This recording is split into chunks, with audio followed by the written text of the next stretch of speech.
Hello, my name is Mike Konefke. I'm with the San Antonio Family Association, just one of the many organizations with the Stop Planned Parenthood Coalition here in San Antonio.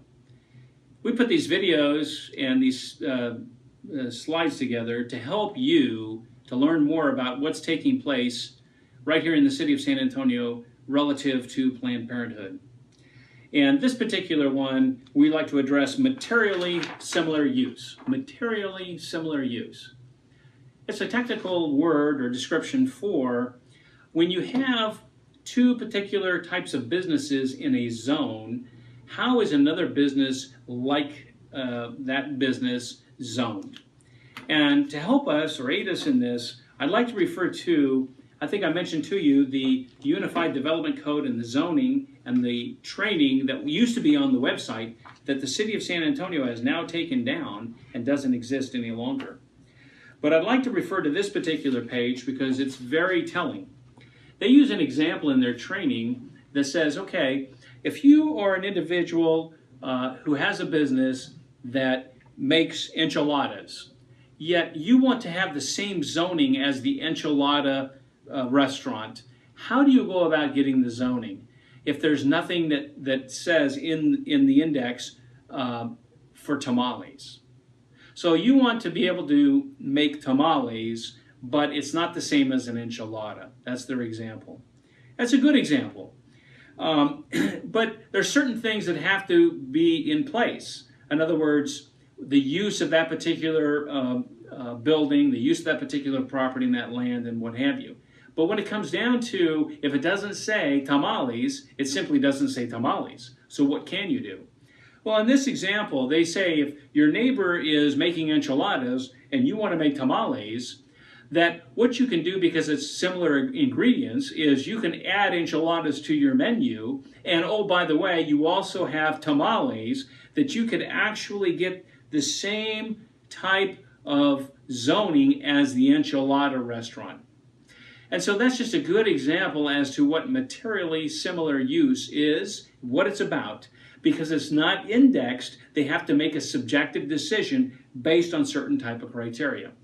Now I give you as a backdrop this because what has taken place at 2140 Babcock is they have said the Development Services Department is a subjective decision was made and a materially similar use decision took place.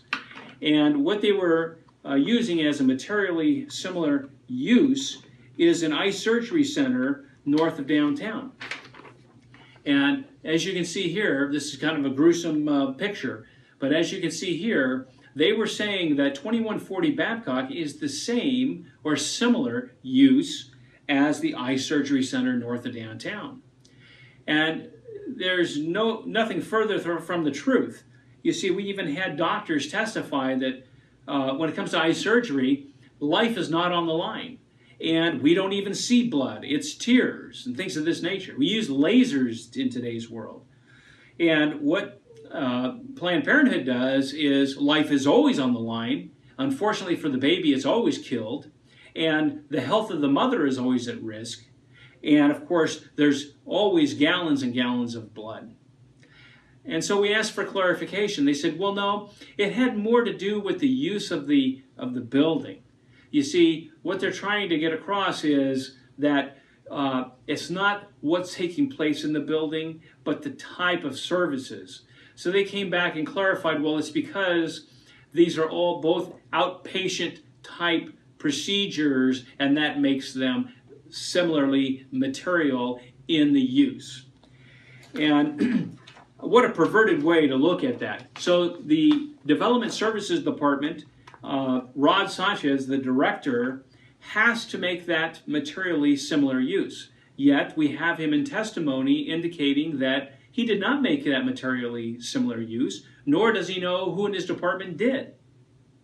Yet in the training that they put out, it clearly states that the director has to make that decision. And even if the director does make that decision, you see, it still has to go through to the Zoning Commission and to the City Council. In both instances, even if that was made and it was correctly made, that it still must pass through the zoning commissions and through the City Council. Neither body, in this particular case at 2140 Babcock, did this go through either the zoning or the City Council.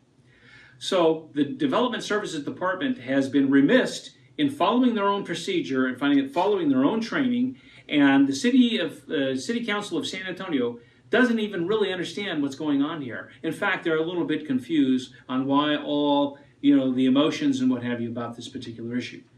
We encourage you to learn more about this and click on some of these other videos and learn more. What's going through right now is an amendment that would say that these ambulatory surgery centers, i.e. Planned Parenthood or some other abortion facility, can move into a C1 anywhere in the city. That could be right outside your neighborhood or right outside mine.